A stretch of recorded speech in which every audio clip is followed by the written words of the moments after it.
Bible సమయం గంభీర సమయం వచన పరంపర ధ్యానాంశ సమయం బైబిల్ సమయం గంభీర సమయం దైవ సన్నిధికి అనుబంధ సమయం బైబిల్ సమయం బైబిల్ సమయం బైబిల్ సమయం బైబిల్ సమయం. ఈరోజు ఈ కార్యక్రమాన్ని నిర్వహించడానికి సహాయపడిన ప్రియులకు యేసు అనుచరులందరము కలిసి హృదయపూర్వక వందనాలు చెల్లిస్తున్నాం. అమ్మా బాబు, మేము మీకు ఏమీ ఇవ్వలేము. మా పక్షంగా దేవుడే మిమ్మలను మీ కుటుంబాలను నిండారుగా దీవించు. Good evening. Wish you happy Christmas. కొన్ని ప్రాంతాల్లో చాలా ఎర్లీగా క్రిస్మస్ ఆరాధనలు ప్రారంభిస్తూ ఉంటారు. ఎందుచేతనగా యేసు ప్రభువారు ఎప్పుడు పుట్టారో అనే తేదీని నిర్ణయించలేక బైబిల్లో వ్రాయబడలేదు. కొంతమంది పండితులు ఆ వాతావరణాన్ని బట్టి ఆ పరిస్థితులను బట్టి డిసెంబర్ 25వ తారీఖు అని నిర్ణయించారు. డిసెంబర్ 25వ తారీఖు కాదా అనేది మనకు సమస్య కాకూడదు. దాని గురించి మనం ఎక్కువగా తర్జనా భర్జనాలు కూడా చేయకూడదు, చర్చలు చేయకూడదు. క్రిస్మస్ ఆరాధిస్తే అవిశ్వాసులు అని అనకూడదు, వారిని విమర్శించవద్దు అని ప్రభు పేరిట నేను మనవి చేస్తున్నాను. ఎందుచేతనగా ఈ క్రిస్మస్ పండుగ చేసుకునేది క్రైస్తవుల మట్టుకే కాదు, క్రైస్తవేతరులు కూడా చాలామంది చేసుకుంటారు. వారు కూడా విష్ యూ హ్యాపీ క్రిస్మస్ అనడం నేను విన్నాను. నేను చదువుకున్న దినాల్లో నా స్నేహితులు ఎంతోమంది క్రైస్తవేతరులు ఈ దినం వచ్చింది అని అంటే విష్ చేసేవారు. Wish you happy Christmas brother Joshi గారు అని అంటూ ఉండేవారు. కాబట్టి ఈ దినాన్ని గూర్చి లేక పండుగను గూర్చి తర్జన భర్జన చేసి విమర్శలు చేసుకోవడం ఆశీర్వాదకరం కాదు అనే విషయాన్ని నేను జ్ఞాపకం చేస్తున్నాను. దీని ద్వారా సువార్త చెప్పడానికి అవకాశం దొరికింది అని సంతృప్తి చెంది సంతోషించి ఈ యొక్క సందర్భాన్ని వాడుకోవాలి అని నేను మనవి చేస్తూ ఉన్నాను. మంచిది, ప్రార్థన చేసుకుందాం. దయచేసి తలలు వంచండి, కళ్ళు మూసుకునండి. వీలున్న వారందరూ మోకరించండి. అనారోగ్యంగా ఉన్నవారు కానీ పెద్దవారు కానీ మోకరించకపోయినా పర్వాలేదు, ప్రార్థనలో ఏకీభవించండి. మమ్మల్ని మిక్కిలిగా ప్రేమించిన మా ప్రియ పరలోకపు తండ్రి, వందనాలు స్తోత్రాలు చెల్లిస్తున్నాం నాయన. ఈ సాయంకాలపు సమయంలో మీ కృపాసనాన్ని నాయన సమీపించడానికి మీరు మాకు ఇచ్చిన అర్హత కొరకై నాయన, ఈ జీవన ప్రాప్తి కొరకై మీకు వందనాలు స్తోత్రాలు చెల్లిస్తున్నాం. ప్రభువు నాయన, మాకంటే శ్రేష్ఠులు ఎంతోమంది మరణించారు నాయన, ఆసుపత్రుల్లో ఉన్నారు ప్రభువా. మమ్మలను సజీవంగా ఉంచినందుకై వందనాలు స్తోత్రాలు చెల్లిస్తున్నాం ప్రభువా. నాయన, ఆది మానవుడు పాపం చేశాడు, ఆజ్ఞను అతిక్రమించాడు. తద్వారా ఈ లోకంలోనికి పాపము శాపము వచ్చింది నాయన. పాపానికి పరిహారం లేకుండా ఉన్న దినాల్లో నీ కుమారుని యేసు ప్రభువారిని ఈ లోకానికి పంపించారు ప్రభువా. మీకు స్తోత్రాలు నాయన. దేవదేవుడైన నీ కుమారుని యేసు ప్రభువారు ప్రభువా పుట్టడానికి సత్రంలో కూడా స్థలం లేదు అని వ్రాయబడింది ప్రభువా. పశువుల తొట్టిలో పరుండబెట్టబడ్డారు ప్రభువా. మీకు స్తోత్రాలు. మా కొరకు దరిద్రులయ్యారు, మమ్మల్ని ధనవంతులుగా చేయడానికి ఇష్టపడ్డారు ప్రభువా. అప్పుడప్పుడు ఆలోచిస్తూ ఉంటే మీ దారిద్రతయే మానవునికి ఐశ్వర్యాన్ని కలుగు చేస్తే మీ ఐశ్వర్యము మానవునికి ఇంకా ఎంత ఐశ్వర్యాన్ని కలుగు చేస్తుందో ఈ సత్యాన్ని ఎరిగిన వారే ప్రభువా. మానవుడు తన హృదయంలో మిమ్మల్ని స్వీకరించే కృప దయచేయమని అడుగుతున్నాను అయినా. ఈ దినాల్లో ఎవరి కంటిలో అయినా దుఃఖం ఉంటే, కన్నీరు ఉంటే నైనా తొడవండి స్వామి. నైనా వారి హృదయాల్లో మీరు జన్మించమని అడుగుతున్నాం ప్రభువా. మీరు జన్మించారనే సంతోషం వారి దుఃఖాన్ని అధిగమించడానికి మీరు కృప చేయమని అడుగుతున్నాం నాయన. నాయన, వాక్యాన్ని అనడానికి వచ్చిన ప్రతి బిడ్డను నిండారుగా దీవించుమని యేసు ప్రభువారి ఉన్నతమైన నామమున స్తుతించి గణపరిచి వేడుకున్నాము తండ్రి, ఆమేన్. ఈ సమయంలో నేను చెప్పే అంశం ఏమిటనగా, the people those who missed the first Christmas, number 1.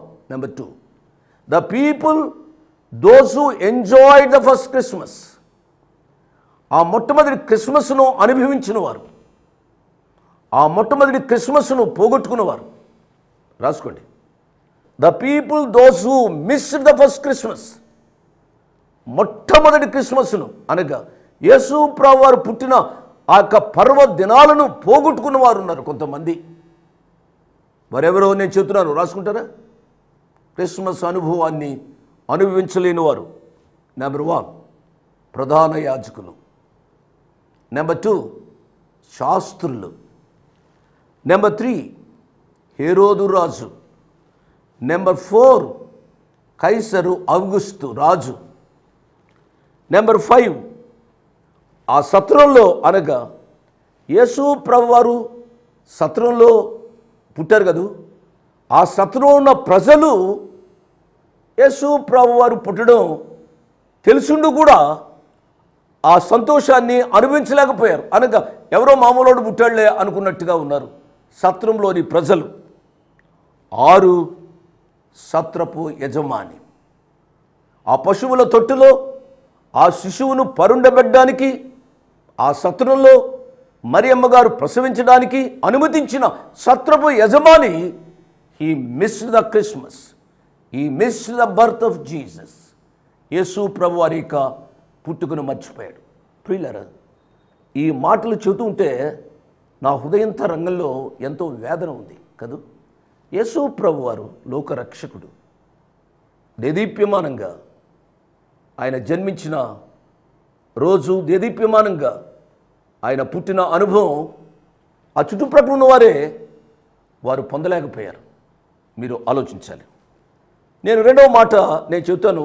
నాకున్న సమయం చాలా తక్కువగా ఉంది కాబట్టి ఈ అన్ని విషయాలు నేను చెప్తానో చెప్పలేనో నాకు తెలియదు, కానీ మీరు రాసుకోనండి, ధ్యానించండి. Those who enjoyed the first Christmas, మొట్టమొదటి క్రిస్మస్ను అనుభవించిన వారు ఎవరు అనగా కన్న తల్లి Mariya. Oh, what a wonderful experience. ఎటువంటి అనుభవం అండి. ప్రసవించిన వెంటనే దేదీప్యమానంగా వెలుగుతున్న ఆ శిశువైన యేసు ప్రభువాన్ని చూచి తల్లి ఎంత సంతోషించి ఉండి ఉంటుందో కదూ. అంతకుముందు లోకులు పలు కాకులై ఆమెను పొడిచి ఉండి ఉంటారు. ఈమెకు పెళ్లి కాలేదు, ఈమె ప్రసవించింది చూడండి అని ఏమేమో మాటలు ఆమెను అని ఉంటారు కదూ. అన్నీ దిగమింగుకుంది. లోకరక్షకుణ్ణి ఆమె కంది. ఎంత ధన్యురాలు అండి. చూచిన వెంటనే సంతోషించిన తల్లి మరియమ్మ. చిన్న వయసు, పెద్ద వయసు కూడా కాదు. ఆ చిన్న వయసులో అన్ని అవమానాలు భరించినప్పుడు కూడా యేసు ప్రభు వారికి పుట్టుక ఆమెను పునీతురాలు చేసింది. ధన్యకరమైన అనుభవం. నెంబర్ 1. నెంబర్ 2, యేసు ప్రభు వారి యొక్క పుట్టుకలో సంతోషించింది. నేను చెప్తున్నాను కదూ, those who enjoyed the first Christmas, మొట్టమొదటి క్రిస్మస్ను. మీరు 2000 సంవత్సరాల ముందుకెళ్ళాలి. రెండవది యోసేపు, తండ్రి అయిన యోసేపు. ఆయన కూడా అవమానం భరించి ఉండి ఉంటాడు. వీడి చేతగాని వాడు ఏమేమో అని ఉండి ఉండవచ్చు. బైబిల్లో అతడు నీతిమంతుడు అని ఉంది. అతడు యేసు ప్రభు వారిని చూచిన వెంటనే ఎంతో సంతోషించి ఉండి ఉంటాడు. మనం జ్ఞాపకం చేసుకుందాం, ధ్యానం చేస్తాం. 1 మరియమ్మ తల్లి, రెండవది యోసేపు తండ్రి అయిన యోసేపు. నెంబర్ 3, మూడవది ఏమిటనగా పరలోకం. యేసు ప్రభు వారు భూలోకంలో పుట్టిన వెంటనే పరలోకంలో దేవదూతలు సంతోషిస్తున్నారు. నేను చెప్తాను ఈ విషయాలు. 3 పరలోకపు దూతలు. 3 4వది ఎవరు అనగా పామరులైన గొర్రెల కాపరులు. యేసు ప్రభు వారికి పుట్టుక విన్నారో లేదో నేను అనుకుంటాను. గంతులు వేసుకుంటూ వారు పరిగెడుతూ అక్కడికి వెళ్ళారండి, సత్రం దగ్గరికి వెళ్ళారు అండి.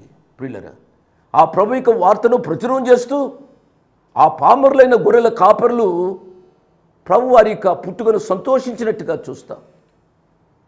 నీకు దేవుడు విద్యనిచ్చాడు, ఉద్యోగాన్ని ఇచ్చాడు, ఆస్తిపాస్తులను ఇచ్చాడు. క్రిస్మస్ నీకు అనుభవంతో కూడిందా, లేక క్రిస్మస్ ఏదో శారీరకంగా సంతోషించేదా ఆలోచించాలి.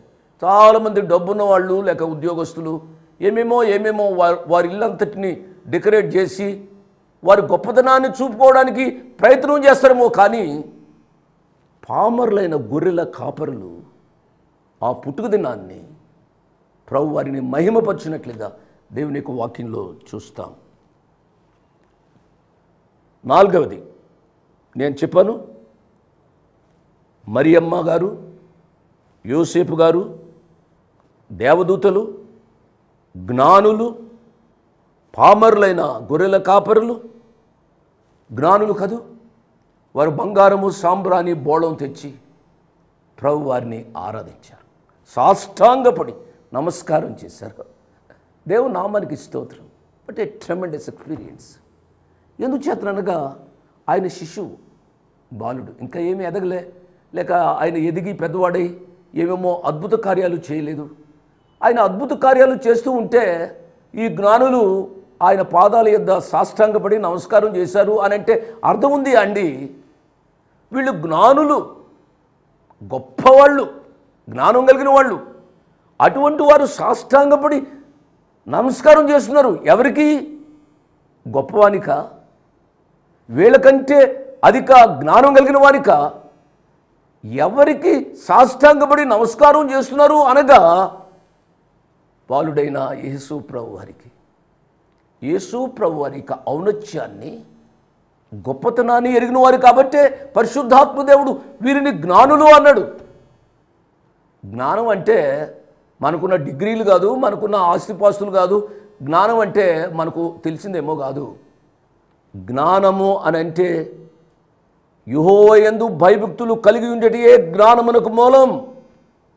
జ్ఞానము అనగా యేసు ప్రభువాన్ని సొంత రక్షకునిగా ఎరుగు ఉండుటియే జ్ఞానం అనే సత్యాన్ని అర్థం చేసుకోవాలి. చివరిదిగా నేను మనవి చేస్తున్నాను, యేసు ప్రభువాన్ని మరియమ్మ గారు కనబోతుంది అని తెలుసుకున్న జకరియా, ఎలిజబెత్లు, కడు వృద్ధులు, తల్లిదండ్రులు, వారు దేవుని స్తుతించినట్లుగా మనం చూస్తాం. వీరు కూడా యేసు ప్రభు వారి యొక్క పుట్టుకను గూర్చి సంతోషించిన వారు. ప్రియులారా, మీరు రాసుకున్నారా? Those who missed the first Christmas, 6 గూర్చి చెప్పాను. Those who enjoyed the first Christmas, 6 గూర్చి నేను చెప్పాను. దాదాపు 12 విషయాలు మనం ధ్యానం చేయాలంటే 12 గంటలు కావాలేమో. ఇందులో నాకు దొరికేది 20 నిమిషాలు, 22 నిమిషాలు. మీరు ఆలోచించాలి. అందుకనే ముందు ప్రసంగం అంతా ముందు చెప్పేశాను నేను. వీటి మీద మీరు ఆలోచించాలని ప్రభు పేరు నేను మనవి చేస్తున్నాను. Those who miss the first Christmas, ప్రధాన యాజకులు. ప్రియులరా, దేవుని యొక్క వాక్య భాగంలో చూసినట్లయితే పాత నిబంధన గ్రంథంలో ప్రత్యక్ష గుడారం మోషే గారు కట్టిన తరువాత దానిలో యాజకత్వాన్ని కొరకై కొంతమందిని ఏర్పాటు చేసుకున్నట్లుగా మనం చూస్తాం. వారిని యాజకులు అన్నారు, లేవీయులు అన్నారు. వారిలో ప్రధాన యాజకుడుగా మోషే గారి సహోదరుడైన అహరోను గారిని నియమించినట్టుగా మనం చూస్తాం. ప్రియులారా, ఆయన యాజకత్వాన్ని చేసేవాడు. పాత నిబంధన గ్రంథంలో దేవుని యొక్క మందిరానికి పరిచర్య చేసేవారిని యాజకులు అనేవారు. కాలక్రమేణా ఇది గతించిపోయినట్లుగా మనం చూస్తాం. ఇశ్రాయేలీలు చెరలోనికి వెళ్ళిన తరువాత ఈ యాజకత్వ విషయాలు వారు మరిచిపోయి ఇష్టానుసారంగా వ్యభిచారంలోనూ విగ్రహారాధనలోనూ మునిగిపోయి దేవునికి దూరం అయిపోయారు. ప్రియులరా, తరువాత కాలంలో యాజకత్వం కూడా వచ్చింది. వారు ప్రధాన యాజకులు కేవలం వారు మందిరాల్లో డబ్బు దండుకోవడానికే అన్నట్టుగా వీరు చేసేవారు. ప్రధాన యాజకులు, శాస్త్రులు కూడా ఎజ్రా శాస్త్రి గారి టైం అయిన తరువాత ఎజ్రా గ్రంథంలో మన విషయాలు చూస్తాం.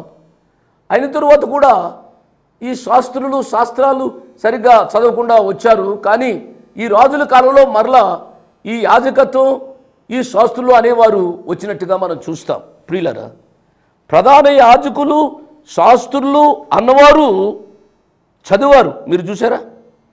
ఎప్పుడైతే ఈ సంగతి హేరోదు విన్నాడో, హేరోదు విని యెరూషలేములో ఉన్న వారందరూ కలవరపడ్డారు అని ఉంది, చెప్తాను నేను.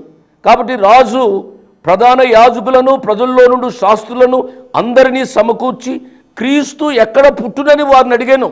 మత్తయి సువార్త 2వ అధ్యాయము 4వ వచనం. ఎవరిని? ప్రధాన యాజకులను ప్రజల్లో నుండి శాస్త్రులను 2 వర్గాలను పిలిచి క్రీస్తు ఎక్కడ పుట్టును చెప్పండియా అని అన్నాడు. ప్రియులారా, వారికి శాస్త్రాలు తెలుసు, కానీ ఆ శాస్త్రాలలో గుప్తమైన రక్షకుడిని తెలుసుకోలేకపోయారు. చాలా విచారకరమైన సంగతి కదూ. ఈ దినాల్లో కూడా చాలామంది మేము బోధలు చేస్తూ ఉన్నాం. బోధలు చేసేవారందరూ యేసు ప్రభు వారిని సొంత రక్షకునిగా ఎరిగి అనుభవపూర్వకంగా చేస్తూ ఉంటే మంచిది. దేవుని నామానికి స్తోత్రం. ఎంతమంది బోధకులు ఉంటే అంత ఆశీర్వాదకరం. కానీ దేవునికి వాక్యం చెప్పేది ఏమిటి అనగా, మీలో అనేకులు బోధకులు కాకూడి, బోధకులు బాధకులుగా తయారు కాకూడదు. ఈ బోధ అనేది ఏదో సంపాదనకు ఇది మూలముగా ఉండకూడదు అనే విషయాన్ని సవినయంగా నా 2 చేతులు జోడించి మనవి చేస్తున్నాను. ఈ యొక్క ప్రధాన యాజకులు శాస్త్రులు వీళ్ళు ఉద్యోగస్తులు కాదు. వీళ్ళు ఏం చేశారు అనగా, వారు గ్రంథాలు తెరిచారు, వారు చదువుతున్నారు. 5వ వచనం. అందుకు వారు, యూదయ బెత్లెహేములోనే ఏలయనగా యూదయ దేశపు బెత్లెహేమా, నీవు యూదా ప్రధానుల్లో ఎంత మాత్రమును అల్పమైన దానవు కావు. ఇశ్రాయేలును నా ప్రజలను పరిపాలించు అధిపతి నీలో నుండి వచ్చును అని చదివారు. కానీ ఆ యేసు ప్రభువారు ఎక్కడ పుట్టారు? యేసు ప్రభువారు ఎప్పుడు పుడతారు? అట్టి ఇశ్రాయేలును ప్రజలను పరిపాలించే అధిపతి పుట్టినప్పుడు ఆయన దగ్గరికి వెళ్ళి ఆరాధిస్తాము అనే సత్యాన్ని వీరు విస్మరించారు. వీరు ప్రధాన యాజకులైతే ఏం ప్రయోజనం? వీరు శాస్త్రులైతే ఏమి ప్రయోజనం? ఈ సమయంలో ఆలోచించాలని ప్రభు పేరిట నేను మనవి చేస్తున్నా. కలవరాన్ని బాపడానికే యేసు ప్రభువారు పుట్టారు. కానీ ఈయన హేరోదు కలవరపడుతూ ఉన్నాడు. మంచిది.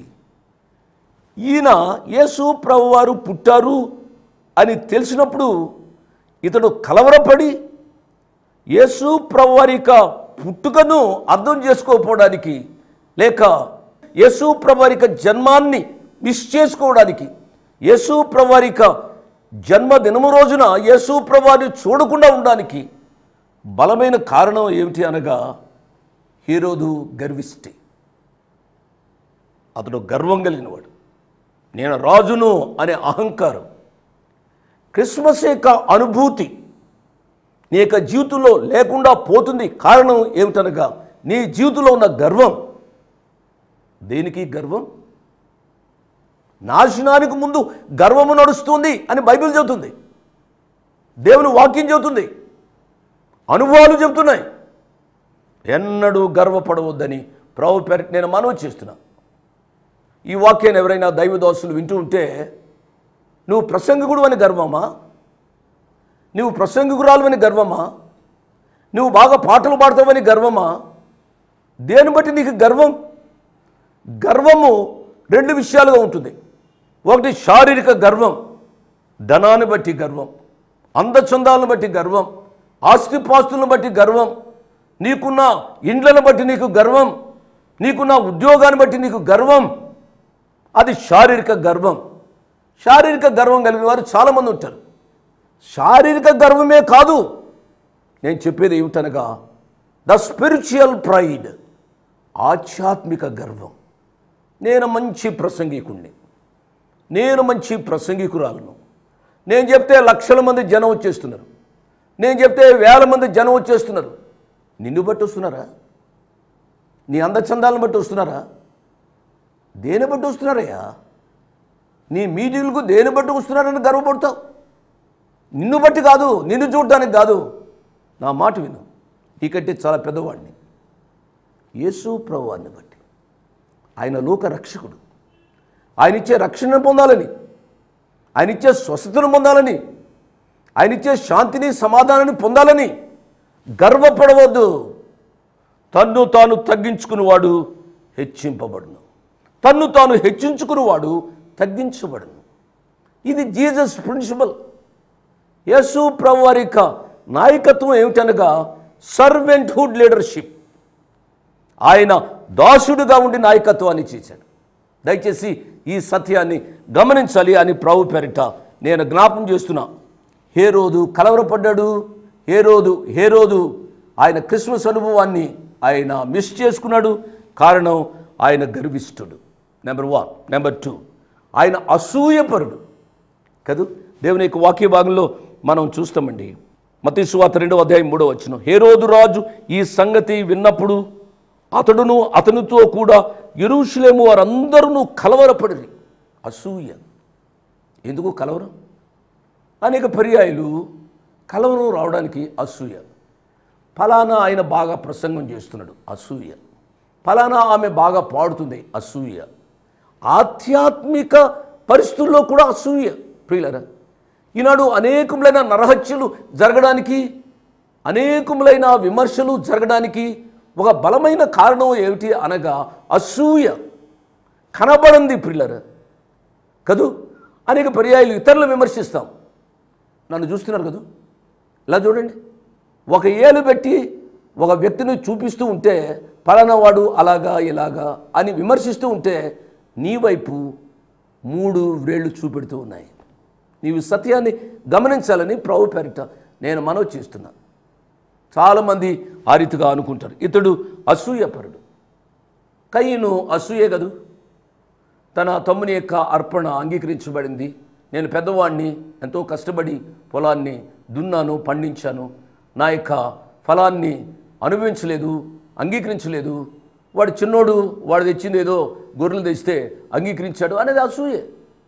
అనేక పర్యాయాలు అసూయ చాలా ప్రాబ్లమ్స్ను, సమస్యలను సృష్టిస్తూ ఉంది. అతడు గర్విష్ఠుడు, రెండవది ఇతడు అసూయపరుడు, మూడవది ఇతడు వేషధారి. 8వ వచనం, మత్తయి సువార్త 2వ అధ్యాయం 8వ వచనం.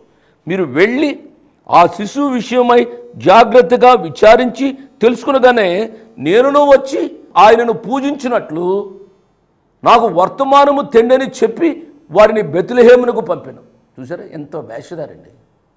మీరు వెళ్ళి ఆయనను చూచి నా దగ్గరకు వచ్చి చెప్పండి అనడంలో ఉద్దేశం ఏమిటనగా ఆయన ఎక్కడ పుట్టాడో చెప్తే ఆయన్ను చంపేస్తాను, నాకు అడ్డుగా ఉండడానికి వీల్లేదు అని అంతర్హృదయంలో కలిగి ఉన్న ఈ వ్యక్తి వేషధారునిగా మంచిగా మాట్లాడుతున్నాడు కదూ. ఈ దినాల్లో కూడా పైకి చాలా మంచిగా మాట్లాడతారండి, లోపట ఎంతో అసూయ, ద్వేషం, కక్ష, వేషధారితనం. ఒక మాట అప్పుడప్పుడు నేను చెప్తూ ఉంటాను, పరలోక రాజ్యంలో వేశ్యలకైనా స్థలం ఉంటుంది కానీ వేషధారులకు స్థలం ఉండదు. ప్రభువారు జీవించిన కాలంలో ఈ పరిసయ్యులను అదే వేషధారులైన పరిసయ్యులారా, శాస్త్రులారా అని అంటూ వచ్చారు. ప్రియ తమ్ముడు, ప్రియ చెల్లి, వేషధారిగా మనం జీవించవద్దు అని ప్రభు పేరిట నేను మనవి చేస్తున్నా. 4వది నక్క వంటి స్వభావం కలిగిన వాడు. ఈ నక్కతో వెళ్ళి చెప్పండి అని దేవుని యొక్క వాక్యం సెలవిస్తుంది. లూకాసు వార్త 13వ అధ్యాయం 32వ వచనంలో చూస్తే మీరు క్విక్గా చూస్తారా? లూకాసు వార్త 13వ అధ్యాయము 32వ వచనం. ఆయన వారిని చూచి మీరు వెళ్ళి ఆ నక్కతో ఇలాగో చెప్పాడు. ఎవరో నక్క? హేరోదు. నక్క గూర్చి మీకు తెలుసు కాబట్టి నక్క అని ప్రభు చెబుతుంటే నా మనసు పరమగీతం మీదకు వెళ్ళింది. పరమగీతంలో ఆ జ్ఞాని రాసిన మాటలు ఏమిటనగా 2 నక్కలు చూపెట్టాడు ఆయన. నక్కలు, గుంట నక్కలు. ఆ నక్కతో వెళ్ళి చెప్పండి అంటే నక్కలో 2 రకాలు ఉంటాయన్నమాట. ఒకటి మామూలు నక్క, రెండవది గుంట నక్క. గుంట నక్క చాలా డేంజర్. నక్క, గుంట నక్క, threats from out side, threats from inside. అనేక పర్యాయాలు సంఘమనే ద్రాక్ష తోటను పాడు చేసేది threats from out side and threats from inside. బయట నుంచి వచ్చి వ్యక్తులు సంఘాన్ని పాడు చేయరు, సంఘంలో ఉన్నవారే సంఘాన్ని పాడు చేస్తారు. దయచేసి సత్యాన్ని గమనించాలి అని ప్రభు పేరిట నేను మనవి చేస్తున్నా. నెంబర్ 5, అతడు క్రూరుడు, నరహంతకుడు కదూ. హేరోదు రాజు. That's the reason why he missed the very first Christmas. Yesu ప్రభు వారు పుట్టారు అని అంటే నా సామ్రాజ్యంలో ఒక రక్షకుడు ఉదయించాడు అని సంతోషించడానికి బదులుగా ఎంతోమంది అమాయకులైన పసిబిడ్డలను పొట్టన పెట్టుకున్నాడండి. చంపిన నరహంతకుడు, క్రూరుడు. పిల్లలు మీరు చదవండి మత్తయి సువార్త 2వ అధ్యాయము 16వ వచనం. నేను ముగిస్తున్నాను, నాకు సమయం లేదు. ఒకే విషయాన్ని నేను జ్ఞాపకం చేశాను, మీరు దయచేసి మీరు చదవండి. Those who enjoyed the first Christmas, Mariyamma గారు, యోసేపు గారు, దేవదూతలు, జ్ఞానులు, గొర్రెల కాపరులు, ఎలిజబెతమ్మ, జకర్యాలు. ఆ రీతిగా యేసు ప్రభువు వారి పుట్టుక దినాన్ని క్రిస్మస్ పండుగగా ఆచరిస్తున్న నా ప్రియులరా, ఈ ఆనందాన్ని పోగొట్టుకోవద్దు. ఈ ఆనందాన్ని మీ ఇంటిలో సంపూర్ణంగా అనుభవించండి. ఎన్ని కష్టాలు, నష్టాలు, ఇరుకులు, ఇబ్బందులు ఉన్నా ఆ మరియ తల్లి ఎన్ని అవమానాల మధ్య, ఆ యోసేపు తండ్రి ఎన్ని కృంగుదలల మధ్య యేసు ప్రభువు వారి పుట్టుకను అనుభవించారు. ఆ రీతిగా అనుభవిస్తూ ఈ దినాన్ని గడుపుమని నేను నిండారుగా మిమ్మలను దీవిస్తున్నాను. ఆ ప్రభు మిమ్మలను, మీ కుటుంబాలను నిండారుగా ఈ క్రిస్మస్ సంతోషాన్ని అనుభవించేటట్లు చేయునుగాక. ఆమేన్. అడ్రస్ 1-1 మరలా 214/2 1-214/2 flat numbers 505 and 506. Flat numbers 505 and 506. Prithvi Apartments Extension. Prithvi Apartments Extension. Vivek Nagar, Chikkadapalli, Hyderabad 20. దేవుడు మిమ్మల్ని నిండారుగా దీవించునుగాక. ఆమేన్.